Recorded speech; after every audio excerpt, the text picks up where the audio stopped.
ꯍꯧꯈꯤꯕ ꯃꯦꯒꯤ ꯇꯥꯔꯤꯛ 30ꯗꯒꯤ ꯖꯨꯟꯒꯤ ꯇꯥꯔꯤꯛ 1 ꯐꯥꯎꯕ ꯑꯩꯈꯣꯏ ꯑꯍꯃꯗꯥꯕꯥꯗ ꯒꯨꯖꯔꯥꯠꯇ अंडर 13 बॉयज अंडर 17 बॉयज अमदी girls open national futsal championship 2024 हारिबा चैंपियनशिप असिदा all Assam soccer futsal association headquarter Lakhipur की अखोई टीम अहुम मथंग सीटना अंडर 13 की नुपमचा सिंह अंडर 17 की नुपमचा सिंह अमदी गर्ल्स ओपन हारिबा टीम अहुम सी अखोई हारिबा नेशनल चैंपियनशिप असिदा अखोई यावजरबनी हारिबा टीम सिंह टीम मैनेजर ना इसामक ngangom Brijekishor aduga team coach ना कोनसम रविंद्र अमित गोला अमदी ललित कुमार नि अदुना यामना अखोइना चतखिबा जर्नी दा तारीख 29 तगी अखोइ से खोंसान मतमदा अदुगी मते अखोइ वागी अखोइगी रिजर्वेशन ट्रेन से अखोइ cancellation लाक्तना अंगांग ji अबवागी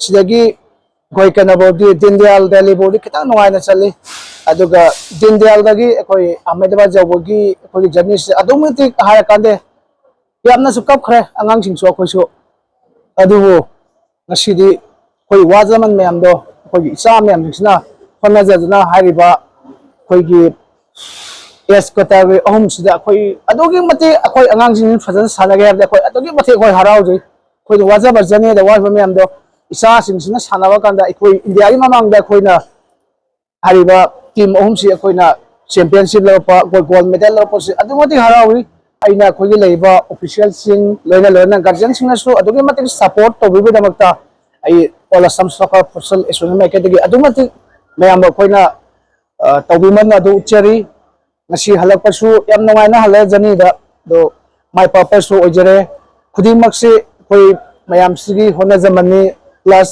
aina yam kana aina credit pinning mase koi guardian sing tasemo de koi kem set mitrangani kem tawune koi futsal ground tolengonda aduso aina mostly aina yam sauna credit pinning mase koi coach riba ai Santi Kumar mama samang slate mase arunachal da magi tha taruki magi contractual magi course ki ama chathoki bana taseng mati ma jaw amuka su hena nungai ni khanje mana tasena masagi paisa ama lojadana hariba angang sing so mana mai pakka da gaina hona jaw se atong ma wajagi adugi madugi akhoigi madu result do ngasi phangi se I really proud of him Santi Kumar coach ai si hajaga mem punapu thagat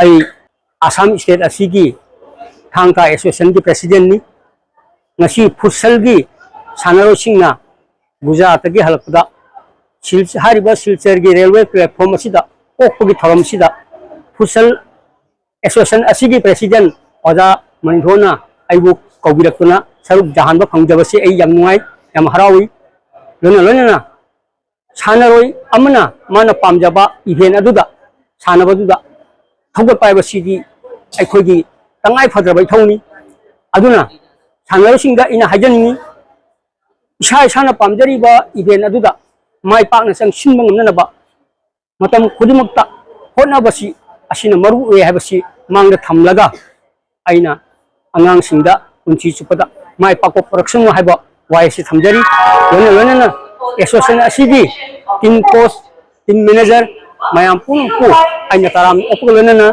hariba association asibu ungkoina angang singi makhode jai phamangol pibe nambo oisen haiba wai samjaga ai matang asinda osinjeri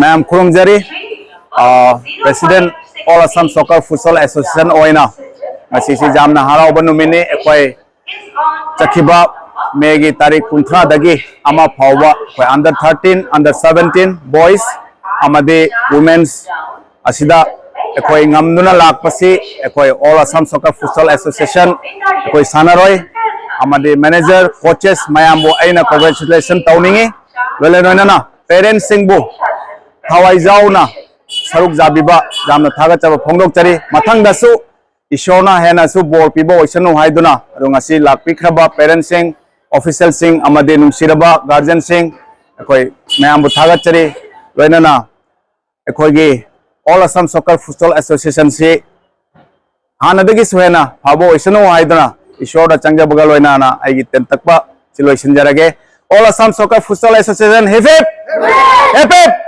hip hip. Thank you.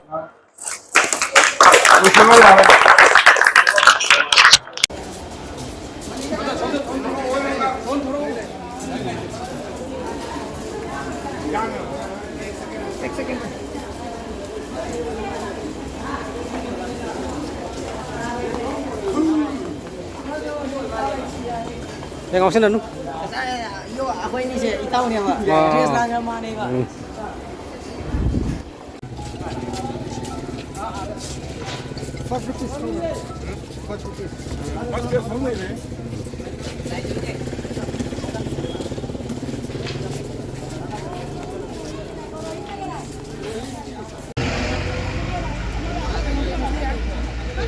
Matang toro ne.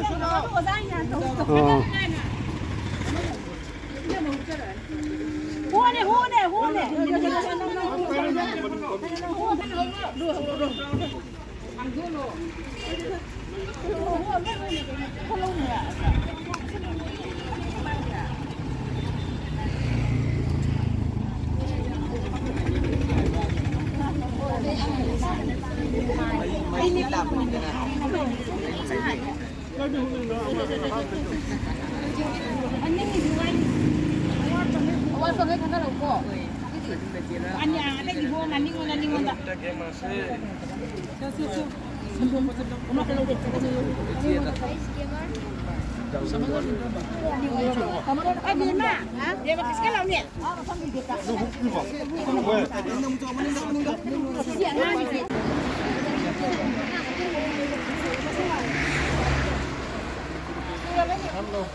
Good girl, sabas.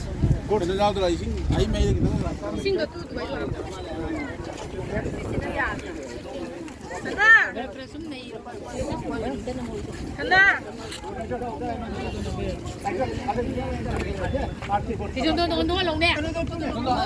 Next. Line the lip. Line the lip.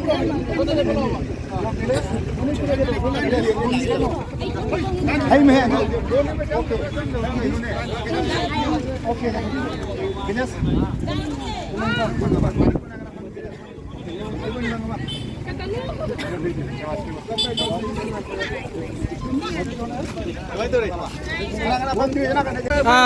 Karamba S category da champion ne sha.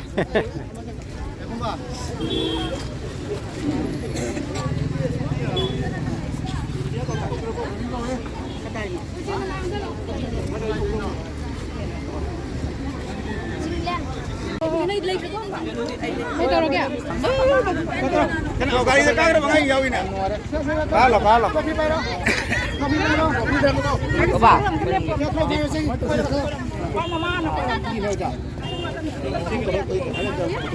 Nang kapi to kay gino. Puno nung siriray ba? Puno nung siriray ba?